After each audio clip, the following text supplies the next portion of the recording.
일처럼 느껴지는 그런 바람입니다.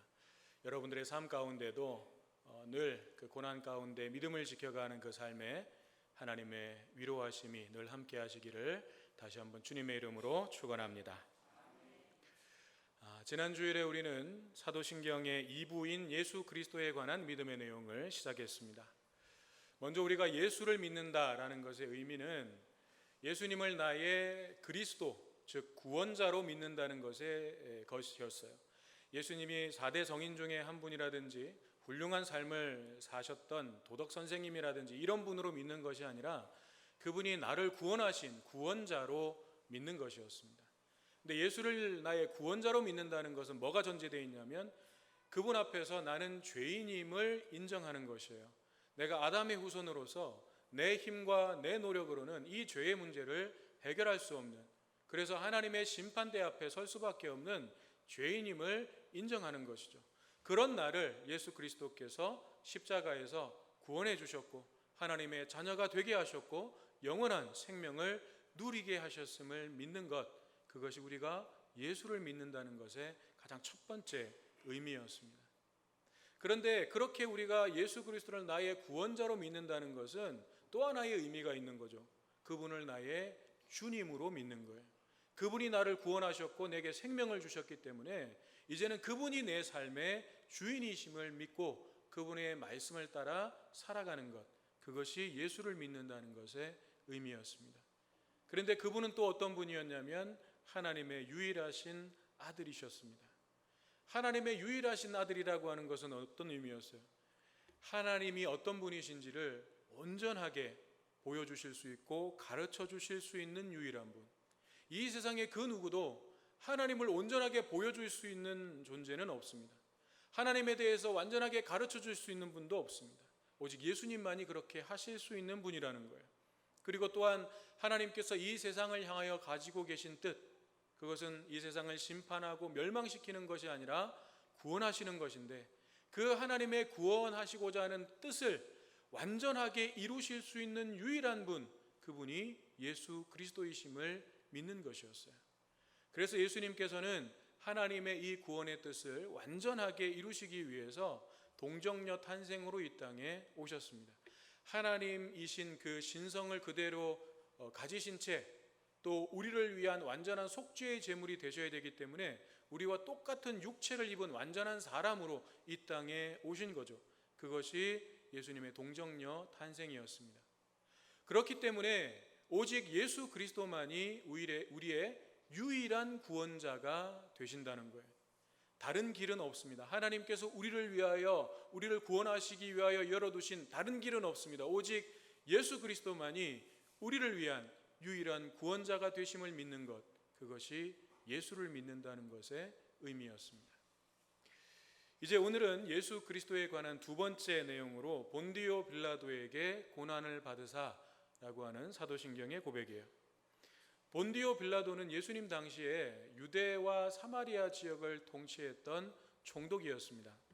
총독은 로마 황제를 대신해서 점령 지역을 다스리는 대리 통치자를 말합니다. 이 유대 지역의 총독, 빌라도의 총독부는 본래 가이사랴에 있었어요. 그래서 주로 빌라도는 가이사랴에 머물러 있었고 그 지부가 예루살렘에 있었습니다. 그래서 유대인들의 큰 명절, 유월절 같은 명절이 되면 이제 모든 유대인들이 예루살렘으로 모이기 때문에 만일의 사태, 폭력 사태가 일어난다든지 또 어떤 로마 제국에 대한 그런 저항 운동이 일어난다든지 이런 것들을 막기 위해서 빌라도는 그때에는 군대를 이끌고 예루살렘에 와서 주둔하고 있었습니다.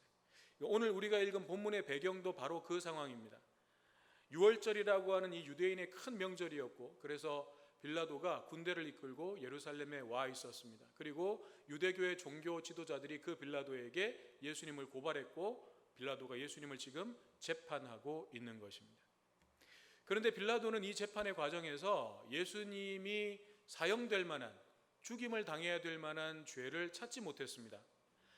오늘 본문과 같은 사건을 기록하고 있는 누가복음 23장과 요한복음 18장 이하 그리고 19장까지 보면 빌라도는 분명하게 나는 이 사람에게서 죄를 찾지 못하겠다라고 분명하게 말하고 있고, 또 빌라도가 예수를 석방하기 위해서 애썼다고 기록하고 있습니다.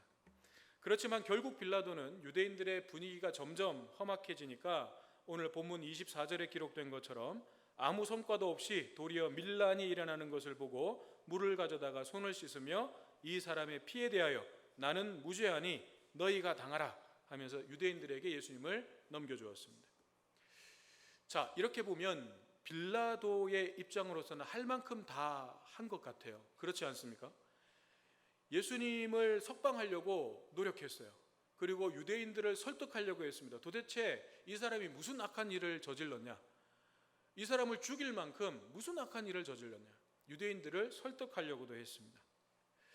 그래서 예수님의 고난과 죽음에 대한 책임은 빌라도가 아니라 오히려 예수님을 고발하고 끝까지 빌라도 재판장이 죄가 없어 보인다고 이야기를 함에도 불구하고 그는 죽어야 된다라고 끝까지 외쳤던 이 대제사장 가야바를 비롯한 유대 지도자들, 그들에게 예수 그리스도의 고난과 죽음에 대한 책임이 있다고 보는 것이 더 합당하죠. 그런데 사도신경은 본디오 빌라도에게 고난을 받으사라고 하면서 빌라도의 이름을 정확하게 기록하고 있습니다.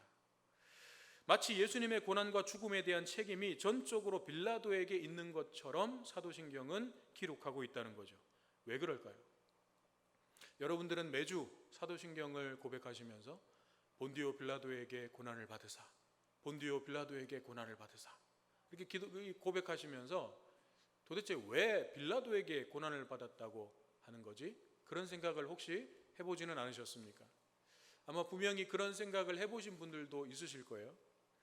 그래서 오늘은 빌라도에게 고난을 받으셨다라는 것이 어떤 의미인지에 대해서 우리가 함께 살펴보려고 합니다.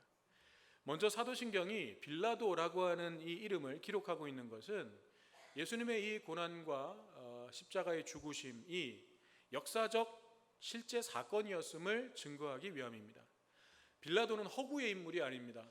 AD 26년부터 36년까지 실제 유대 지역을 관할했던 로마의 총독이었어요. 실존 인물입니다. 그렇다면 그 빌라도가 유대 땅을 다스리고 있을 때 예수님께서 활동하셨고 고난을 당하셨고 십자가에서 죽임을 당하셨다는 것은 예수님 역시도 역사적 인물이라는 것을 증거해 주는 거죠. 예수님의 생애와 고난과 십자가는 전설로 전해져 오는 것이 아니고 초대교회가 만들어낸 허구도 아니라는 것입니다. 이 역사 속에, 지금도 흐르고 있는 이 역사 속에 실제로 있었던 역사적 사건이라는 거예요. 그것을 분명하게 밝히기 위해서 사도신경은 빌라도라고 하는 실제 인물의 이름을 분명하게 기록하고 있는 것입니다. 그렇지만 그것이 전부는 아니에요. 예수님이 실존 인물이었고 예수님의 고난과 십자가가 실제 사건이었다는 것을 말하기 위해서, 단지 그것을 말하기 위해서 본디오 빌라도의 이름을 기록하고 있는 것은 아닙니다. 여기에는 좀 더 깊은 의미가 담겨져 있습니다.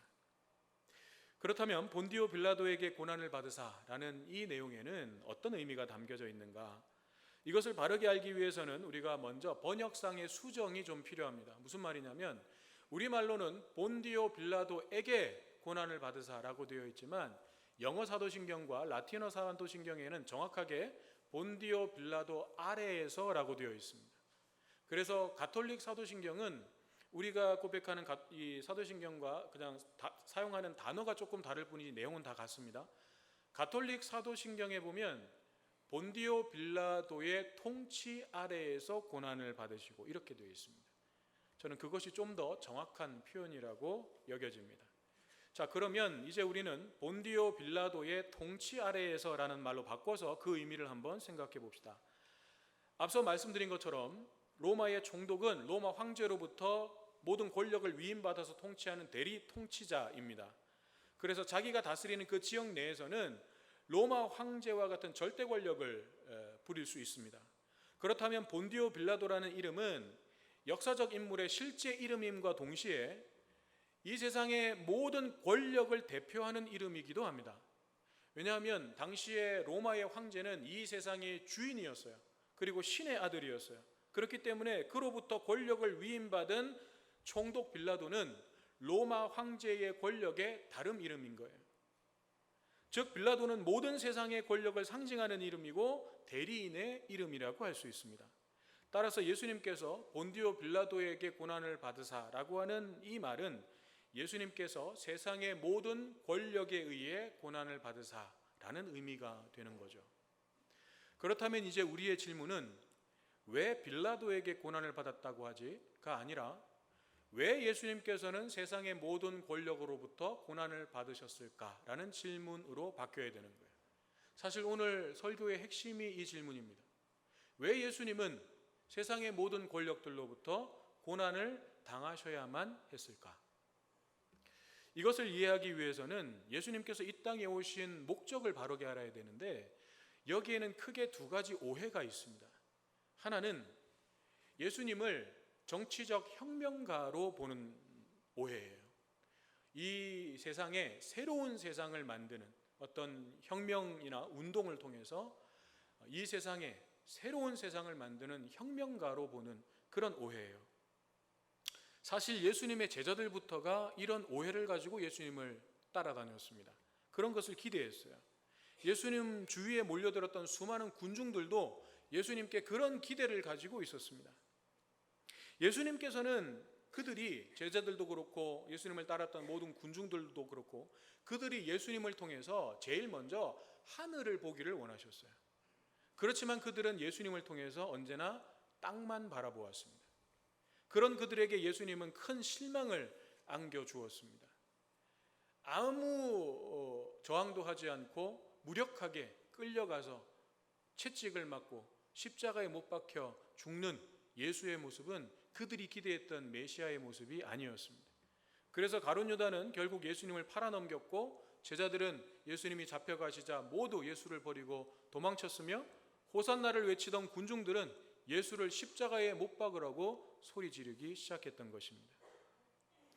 예수님에 대한 또 다른 오해는 이제 이것과는 반대로 예수님을 영적인 구원자로만 보는 오해예요.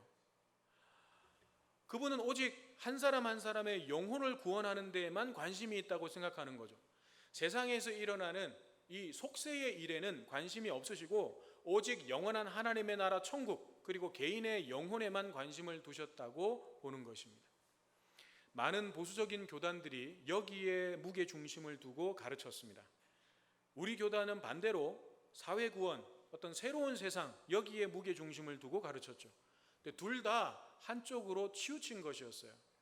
그래서 보수교단에서는 우리가 개인 구원에 너무 치중한 나머지 사회적인 문제, 사회적인 어떤 구원에 대해서 너무 소홀히 했다라고 반성을 했고 우리 교단 같은 경우에는 2003년 총회 때 우리는 사회 구원에 너무 집중한 나머지 성도들의 개인의 어떤 영적인 성장과 성숙을 위한 노력에 소홀했다라는 것을 반성했습니다. 예수님은 분명히 한 영혼 한 영혼을 귀중히 여기셨습니다. 그래서 우리 교회의 10가지 가치에도 한 영혼의 귀중함이 들어있는 거예요. 하지만 예수님은 그 한 사람을 만나서 그 한 영혼을 들여다보실 때 한 가지 더 보신 것이 있었습니다. 그것은 바로 그 한 영혼을 통해서 확장되어 갈 하나님의 나라였어요. 예수님은 한 영혼을 보시되 그 영혼만 보신 것이 아니라 그 영혼을 통해서 확장되어 갈 하나님의 나라까지 보셨다는 것입니다. 예수님은 그 한 사람이 하나님을 만나서 변화되는 어떤 개인적인 작은 사건, 그것은 분명 작은 사건이죠. 내가 하나님을 만나서 1대1로 우리가 하나님을 만나서 내 개인적인 삶이 변화되는 것, 그것은 아주 작은 사건이라고 할 수 있습니다. 이 세상의 어떤 역사를 가운데서 한 개인의 삶이 변화되는 것, 그것은 작은 사건이라고 할 수 있어요. 그렇지만 그 작은 사건들이 모일 때에 이 세상 가운데에 하나님의 나라가 확장되어가는 그 거대한 사건을 예수님은 한 영혼을 통해서 보셨다는 것입니다. 예수님은 세상의 권력을 원하지 않으셨지만 세상을 하나님의 나라로 바꾸어 가기를 원하셨습니다. 모든 사람이 하나님만을 왕으로 섬기고 이 세상에 온전한 하나님의 정의와 사랑과 평화가 이루어지기를 바라셨습니다. 그런 세상을 만들기 위해서 그분은 한 사람 한 사람의 영혼을 살리고 회복시키셨던 것입니다. 그런데 문제는 세상이 그것을 원하지 않았다는 거예요. 세상은 그것을 거부했습니다. 왜냐하면 내가 왕이 되어야 되기 때문에 그래요. 세상은 하나님이 왕이 아니라 내가 왕이 되어야 되기 때문에 예수님이 말씀하시는 그 하나님의 나라를 거부했습니다. 그래서 사람들은 과거부터 지금까지 칼과 총을 앞세운 힘으로 다른 누군가를 정복하려고 합니다. 돈으로 누군가를 다스리며 왕노릇하고 싶어 합니다. 지식과 정보를 독점하여 누군가 위에 군림하고 싶어 합니다. 이 모든 것들이 다 자기 나라를 만들려는 사람들의 욕심으로부터 나오는 거죠. 이것이 세상 나라의 모습입니다. 그러나 하나님의 나라는 그런 것들로 세워지는 나라가 아닙니다. 오직 사랑으로만, 오직 섬김으로만, 오직 희생으로만 세워지는 나라, 그것이 하나님의 나라였습니다. 그러니 이 세상에서 권력과 힘을 가진 사람들은 그런 하나님의 나라가 이 세상에 오는 것을 원하지 않습니다. 하나님의 나라가 임하면 더 이상 사사로운 어떤 이익을 위해서 자기의 권력과 힘을 사용할 수 없기 때문입니다. 자기가 가지고 있는 힘으로 누군가의 것을 착취하고 빼앗을 수 없기 때문입니다. 권력을 통해 자기가 누리던 좋은 것들 다 포기해야 되기 때문입니다. 그래서 세상의 힘과 권력을 가진 자들은 하나님의 나라가 임하는 것을 싫어합니다. 왕이나 대통령처럼 큰 권력을 가진 사람만이 아니라 그냥 상대적으로 누군가보다 내가 좀 더 위에 있고 좀 더 강한 힘을 가졌다고 생각하는 사람들은 다 마찬가지입니다. 우리의 본성, 죄의 굴레 속에 갇혀 있는 사람들은 자기 욕심대로 살기를 원하고 그것을 이룰 수 있는 수단으로서 권력과 힘을 얻기 위해서 달려갈 수밖에 없는 거죠. 그렇기 때문에 낮아져야 되고 섬기는 자가 되어야 하고 희생해야 되고 나눠줘야 되는 예수의 하나님 나라 가치는 세상의 권력과 힘들과 충돌할 수밖에 없는 것이죠. 그래서 예수님은 그들로부터 고난을 당하고 십자가에서 죽임을 당하실 수밖에 없었습니다. 그런데 예수님께서는 자신이 걸어가셨던 그 고난의 길에 대해서 제자들에게 수시로 이렇게 말씀하셨어요. 세상에서는 너희가 환난을 당할 것이다. 세상이 너희를 미워할 것이다. 세상은 너희에게 이리처럼 다가와 공격할 것이다. 너희가 나를 따른다면, 너희가 내 제자가 되어 나를 따르려고 한다면 세상은 너희를 그렇게 거부하고 미워할 것이다 라고 말씀하셨어요. 즉 그리스도인들이 본디오 빌라도에게 고난을 받으사라고 신앙 고백을 할 때에는 예수님을 뒤따르는 나도 주님의 고난에 참여하겠다는 결단이 거기에는 포함되어 있는 거예요. 그렇다면 예수 그리스도를 주와 그리스도로 고백하는 우리는 늘 예배를 시작하면서 예수는 그리스도, 예수는 주라고 찬양으로 고백하며 시작하지 않습니까? 그런 우리가 예수님께서 걸어가셨고 제자들이 걸어갔고 수많은 성도들이 생명을 걸고 걸어갔던 그 길을 함께 걸어가야 하지 않겠습니까? 세상이 불편해하고 그래서 왜 너만 다르게 살려고 하냐? 그런다고 세상이 달라질 것 같으냐? 라고 비난하고 조롱하는 그 길을 우리가 기꺼이 걸어가야 하지 않겠습니까?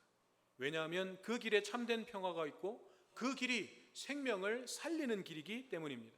그 길을 통해서 이 땅에 하나님 나라가 세워지도록 하는 것이 우리의 사명이기 때문입니다. 세상에서는 너희가 환난을 당하나 담대하라, 내가 세상을 이기었노라 주님께서 말씀하셨기 때문입니다. 사랑하는 여러분, 우리의 믿음은 이런 것입니다. 하나님의 아들 예수 그리스도께 대한 우리의 믿음은 개인에서 시작하지만 그것은 개인의 문제로 끝나지 않습니다. 믿음은 영적인 것으로 출발하지만 영적인 것으로 끝나지 않습니다. 한 사람의 영혼이 하나님을 진정으로 만나게 되면 그 사람의 모든 삶이 변화되고 바뀝니다. 치유되고 회복됩니다. 그러면 당연히 그 사람과 관계를 맺고 있는 모든 관계들 안에서도 변화가 일어납니다. 배우자와의 관계가 달라지고 자녀들과 혹은 부모님과의 관계가 달라지고 친구와의 관계가 달라지고 심지어는 원수지간 그 관계까지도 달라지게 되는 것입니다. 그렇게 될 수밖에 없습니다. 하나님을 진정으로 만난 사람의 그 삶에는. 그리고 그런 관계의 회복과 변화들이 점점 이제 확장되어 갈 때 가정이 변화되고 교회가 변화되고 이 사회가 변화되는 거죠. 이것이 세상 속에 하나님의 나라가 확장되어 가는 모습입니다. 우리 교회가 중심 사역으로 하고 있는 만사가 꿈꾸고 있는 것이 바로 그것입니다. 그래서 만사의 일부는 하나님과 나의 만남으로 시작합니다. 내가 하나님을 만나는 것으로부터 시작합니다.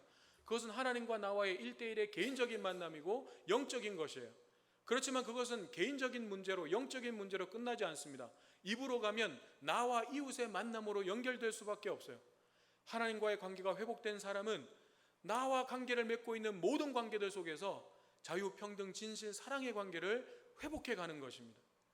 그런 관계들의 회복을 통해서 우리는 이 땅에 하나님의 나라를 만들어가는 것이고 산부, 재생산과 양육의 삶을 살아가게 되는 거예요. 이것이 우리가 꿈꾸는 하나님의 비전이에요. 우리의 삶을 변화시키고 바꾸시려는, 우리의 삶이 정말 진정으로 행복한 삶을 살기를 원하시는 그 하나님의 뜻을 이루어가는 길이라는 것입니다. 그렇지만 우리가 아무리 그런 내용들을 배우고 알았다 하더라도 그것을 내 삶 속에서 실천하고 적용하면서 주님과 함께 그 고난의 길을 함께 걸어가지 않으면 우리의 삶은 아무런 변화도 경험할 수 없습니다. 아마 우리 교회에서 만사를 경험하신 분들 가운데서도 만사를 하고 나면 내가 뭔가 좀 달라질 줄 알았는데, 내 삶이 좀 변화될 줄 알았는데 하나도 변화가 안 됐다고 생각하시는 분들도 아마 많이 계실 거라고 생각이 듭니다. 여러분, 만사를 하면 삶이 변화될까요? 맞아요. 변화돼요. 성경 공부를 하면 삶이 변화될까요? 변화돼요. 제자 훈련을 받으면 내 성품이 변화될까요? 변화돼요. 그런데 거기에는 한 가지 조건이 있어요. 배운 대로, 깨달은 대로 이제 실천해야 되는 거예요. 그런데 우리가 왜 변화를 경험하지 못하냐면 배운 것으로, 내가 들은 것으로, 혹은 제자 훈련의 수료증을 받은 것으로 끝났다고 생각하는 거예요. 사실은 거기서부터 시작인데 내 삶이 어디가 문제가 있었고 내가 어떤 방향으로 잘못 가고 있었는지, 내가 가야 될 방향이 어떤 것인지, 하나님께서 기뻐하시는 삶의 모습이 무엇인지를 그런 훈련의 과정들을 통해서, 양육의 과정들을 통해서 이제 내가 배우고 깨달은 거예요. 그래서 이제 그렇게 살아갈 수 있는 도구를 내 손에 쥔 거예요. 그러면 이제 그 도구를 가지고 내 삶을 변화시켜 나아가는 삶을 살아내야 되는 거죠. 하나님의 말씀에 순종하는 그 실천과 행함이 그때부터 이제 시작되어야 되는 거예요. 그때 우리의 삶은 변화를 경험하는 거예요. 그런데 우리는 대부분 수료증 받는 순간 그걸 놔버리는 거예요. 난 다 했는데, 난 다 배웠는데 나는 왜 변화되지 않지? 아니요, 거기가 종점이 아니라 거기가 출발점이에요. 그런데 우리는 모든 훈련과 양육의 과정을 종점으로 봐요. 이 과정이 끝나면 뭔가 내가 달라지겠지? 물론 그 안에서 달라지는 것들이 분명히 생기는 분들도 있어요. 그것은 배워가는 그 과정 속에서 내가 깨달은 것을 내 삶 속에서 하나하나 실천해 가려고 노력하는 분들이에요. 그걸 한번 행해 보려고, 순종해 보려고 애쓰는 분들이에요. 그런 분들의 삶은 분명히 변화됩니다. 여러분, 우리가 신앙생활을 하면서도 사람은 변화되는 거 아니야. 세상은 그렇게 이야기를 하더라고요. 사람은 바꿔서 쓰는 게 아니라 골라 쓰는 거라고. 안 바뀌기 때문에 적당한 사람을 골라서 써야 된대요. 근데 여러분, 신앙생활을 하면서 우리가 예수를 믿으면서 사람은 안 바뀐다. 만약 그렇다면 우리가 왜 예수를 믿는 거죠? 우리의 신앙생활의 목표는 어디예요? 예수 그리스도의 장성한 분량이 충만한 데까지 이르는 거예요. 예수님의 모습을 닮아가고 예수 그리스도의 그 향기가 나를 통해서 나타나게 하는 것, 그것이 우리가 가야 될 방향이고 목표예요. 그건 내 삶이 변화된다는 것을 의미해요. 내 성품이 예수님을 닮아서 변화된다는 것을 의미하는 거예요. 그런데 그건 불가능한 거다. 그건 이 세상에서는 일어날 수 없는 일이다. 그렇게 생각하면서 우리가 신앙생활을 한다면 여러분, 우리는 이 자리에 있을 필요가 없어요. 우리는 예수를 믿을 필요가 없습니다. 예수님은 분명 우리에게 삶의 변화를 요구하십니다. 그리고 어떻게 변화될 수 있는지를 가르쳐 주십니다. 그 가르쳐 주신 말씀과 방법대로 순종할 때 우리는 삶의 변화를 경험하게 되는 것입니다. 여러분, 오늘 빌라도의 모습을 보십시오. 그의 모습이 오늘 우리의 모습이 아닐런지요. 그는 예수님에게 죄가 없었음을 알았습니다. 물론 이 빌라도가 예수님이 하나님의 아들이시고 유일하신 하나님의 아들이시고 우리의 구원자가 되심을 깨달은 거기까지는 가지 못했다고 봐요. 그렇지만 적어도 예수님에게 죄가 없었음을 빌라도는 알았습니다. 그리고 예수를 무죄로 판결하고 석방할 수 있는 권한도 빌라도에게는 있었습니다. 하지만 그렇게 했다가는 유대인들의 폭동이 일어날 것이고 또 로마 황제를 왕으로 인정하지 않는 스스로 왕이라고 하는 저 반역자를 석방시켰다가는 황제를 거부했다, 황제에 대해서 반역했다라고 하는 고발을 당할 수 있기 때문에 그렇게 되면 빌라도는 자신이 그동안 쌓아왔던 모든 것들을 다 잃어버릴 것이 뻔했기 때문에 빌라도는 그것을 두려워했던 것입니다. 그래서 적당한 선에서 타협했습니다. 나는 어쩔 수 없었다. 이 상황에서 내가 어떻게 뭘 할 수 있었겠는가? 나는 직접적으로 예수를 죽이는 죄를 범하지는 않았다. 그래서 손을 씻은 거 아니에요? 저 사람의 죽음과 나는 상관이 없다. 자기 합리화를 선택한 것입니다. 오늘 우리도 그렇지 않습니까? 예수 그리스도를 주와 그리스도로 믿는다고 하지만 그분의 길을 함께 걸어갔다가는, 그분의 길을 제대로 따라갔다가는 나만 손해보고 나만 힘들어질 것 같아서 어쩔 수 없어.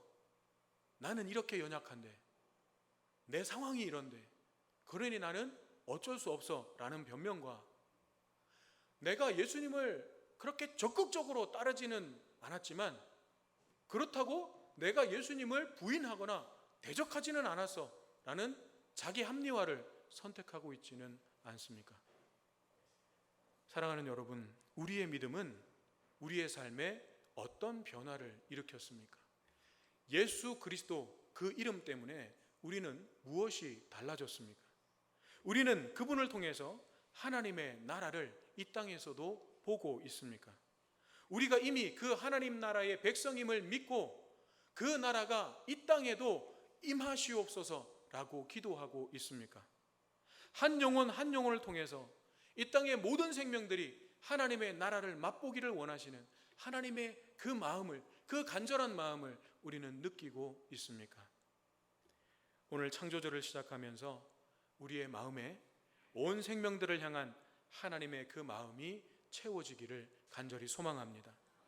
그리고 우리를 부르시는 그 주님과 함께 병들어가는 이 세상을 치유하고 신음하는 생명들을 위로하고 영원한 죽음을 향하여 걸어가는 그 한 영혼 한 영혼을 구원하는 저와 여러분, 우리 성호교회가 되기를 주님의 이름으로 축원합니다. 주신 말씀 우리 마음에 새기면서 함께 찬양 드리기를 원합니다.